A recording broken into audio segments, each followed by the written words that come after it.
भर में लोगों से कहना चाहता हूं, कम मेक इन इंडिया।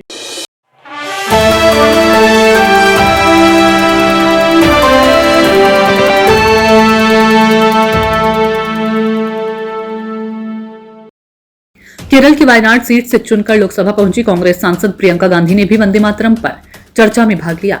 उन्होंने राष्ट्र निर्माण में इसकी भूमिका को रेखांकित करते हुए कहा कि संसद में इस समय ये चर्चा इसलिए कराई गई क्योंकि आने वाले समय में पश्चिम बंगाल में विधानसभा चुनाव कराए जाने हैं। प्रियंका गांधी ने संसद में आगे कहा कि वंदे मातरम केवल भावना नहीं बल्कि देश की आजादी की लड़ाई की ताकत और नैतिकता का प्रतीक है।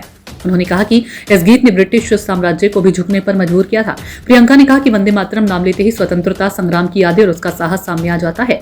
उन्होंने आगे कहा कि 1930 के दशक में सांप्रदायिक की राजनीति उभरी, तब ये गीत विवादित होने लगा। उन्होंने आगे कहा कि 1937 में नेताजी कोलकाता में कांग्रेस अधिवेशन का आयोजन कर रहे थे।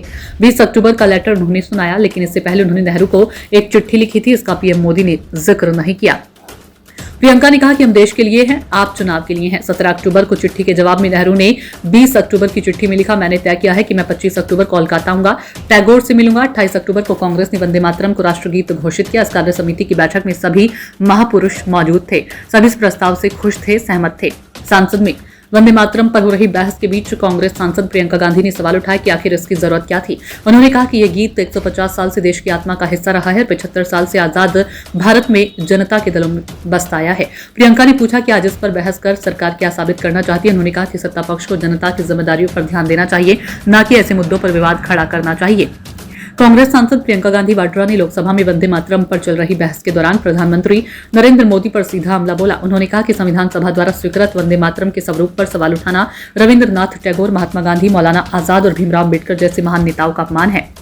प्रियंका ने कहा कि प्रधानमंत्री 12 साल से देश चला रहे हैं और यह वही अवधि है जितने साल पंडित नेहरू ने आजादी की लड़ाई में जेल में बिताए थे। प्रियंका गांधी ने कहा कि पंडित नेहरू ने 12 साल जेल में रहने के बाद देश का 17 साल का तक नेतृत्व किया था। उन्होंने भाजपा पर नेहरू को बार बार निशाना बनाने का आरोप लगाते हुए कहा कि यदि सरकार को नेहरू पर चर्चा करनी है तो स्पीकर की अनुमति लेकर लंबी बहस करा ली, लेकिन उन मुद्दों पर बात भी जरूरी है जिनके लिए जनता प्रतिनिधियों को संसद भेजती है। उन्होंने सवाल उठाया कि बेरोजगारी, गरीबी और प्रदूषण जैसी असली मुद्दों पर चर्चा क्यों नहीं हो रही।